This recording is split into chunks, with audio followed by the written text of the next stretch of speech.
예, 비하인드 뉴스 시간입니다. 안지연 기자가 나와 있습니다. 안 기자, 첫 번째 키워드 뭔가요?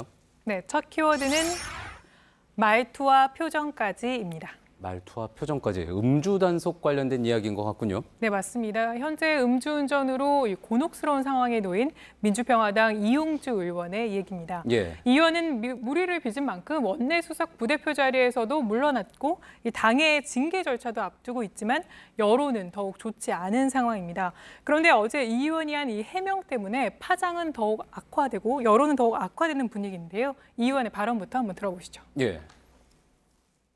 저뿐만 아니라 모든 국민들께서도 이런 일이 재발하지 않도록 음주운전에 대한 경각심을 갖는 계기가 되었으면 합니다.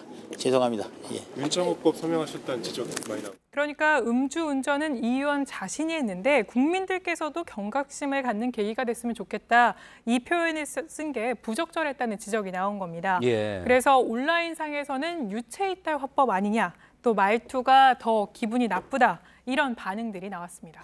그랬겠군요. 사과를 하는 것도 중요하지만 잘하는 게 원래 중요한데요. 이 사과는 했지만 이제 표현이 부적절했다 이런 지적들이 나오는 거군요. 네, 그렇습니다. 그런데 여기서 그치지 않았고요. 인터뷰 당시 이 의원의 표정도 논란의 대상이 됐습니다. 예. 이 사과를 하면서도 죄송한 표정이 아니라 여유롭고 당당한 표정이다. 이런 반응이 온라인상에서 이어진 건데요. 이 여론이 악화되면서 소속 정당에까지 부담을 주는 상황이 되자 당대표가 오늘 아침에는 직접 나서서 사과를 하기도 했습니다. 들어보시죠. 예. 먼저 안타까운 일입니다만 우리 이용주 의원의 음주운전 문제와 관련해서 국민들께 심려를 끼쳐드린 데 대해서 죄송하게 생각합니다.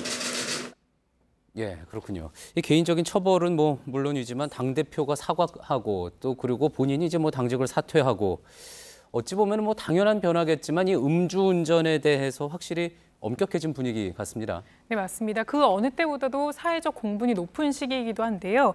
윤창호 씨 사건을 계기로 이 국민청원을 비롯해서 또 관련 법안도 발의되고 있는 상황이기 때문입니다. 예. 그런데 현직 국회의원의 음주운전 단속 적발된 거는 이번이 처음은 아니었는데요. 아, 그렇습니까? 네, 지난 2004년 기사를 찾아보니까 당시 열린우리당 이상민 의원이 음주운전으로 적발된 바 있었습니다. 하지만 당시 이 의원은 현재 이용주 의원처럼 이로 인해서 당으로부터 징계를 받았다 이런 기사는 찾을 수 없었고요. 예. 이 의원은 3년 뒤에 음주운전 단속 기준을 강화하는 법안을 대표 발의하기도 했습니다. 그렇군요. 2004년만 해도 뭐 14년 전 이야기니까요. 음주운 처벌 강화하는 법안 발의하고 음주운전을 한 이용주 의원과 또 정반대로 음주운전을 한 뒤에 관련 법안을 발의한 이상민 의원, 케이스는 반대 케이스인 것 같지만 어쨌든 이제 내년부터는 더 한 잔만 마셔도 이제 걸리는 이렇게 법안이 강화되지 않았습니까? 음주운전은 확실히 사라져야지 될 부분인 것 같습니다.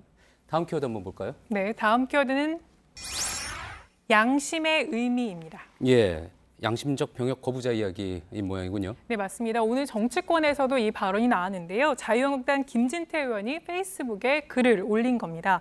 어제 대법원이 양심적 병역 거부에 대한 무죄 판결을 내린 것에 대해 자신의 의견을 단 건데요. 보시면 그럼 군대 갔다 온 사람들은 다 비양심적인가? 하면서 몇 달 뒤에 우리 아들도 군대를 간다. 이런 암울한 나라에 태어난 것을 탓해라. 이렇게 글을 썼습니다. 예, 암울한 나라에 태어난 것을 탓해라.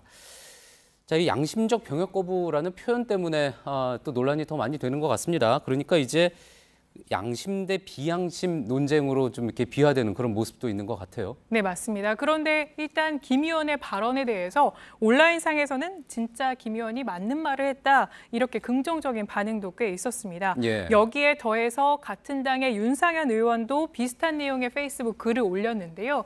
보시는 것처럼 군대에 가면 양심 없는 사람인가? 군인이 되면 양심 버린 사람이 되는 건가 이런 글을 올리기도 했습니다. 예, 제가 근데 과거에도 좀 본 것 같은데 양심적 병역 거부자라는 데서 이 양심적이라는 표현 이걸 좀 제대로 좀 따져봐야지 된다라는 그런 이야기도 있지 않습니까? 네, 맞습니다. 그러니까 일상적으로 사용하는 양심과 이 헌법에서 말하는 양심의 이 차이가 있기 때문에 이런 오해가 나오는 건데요. 사전에서 말하는 양심의 의미는 이렇습니다. 이 자기의 행동에 대해 옳고 그름과 선과 악을 판단하는 도덕적 의식. 그러니까 흔히 양심이 있다라고 하면 긍정적인 표현으로 해석이 되는데요. 예. 그런데 헌법에서 말하는 양심은 이렇습니다. 이 개인적이고 지극히 주관적인 가치관과 사고.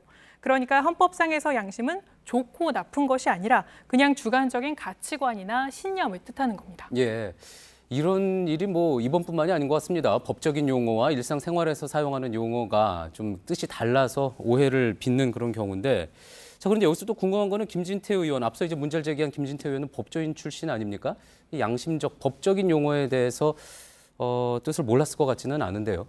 네, 그래서 저희가 여러 헌법학자들한테 전화를 걸어봤더니 이 검찰 출신인 이 김진태 의원이 이런 표현을 한 게 의아하다 이렇게 궁금증을 표시하기도 했는데요. 예. 어찌됐건 일상적 용어와 그 의미가 다르기 때문에 이 양심적 병역 거부자를 신념에 따른 병역 거부 이렇게 용어를 바꿔야 된다 이런 주장도 있었습니다. 예, 알겠습니다. 잘 들었습니다. 비하인드 뉴스 안지연 기자였습니다.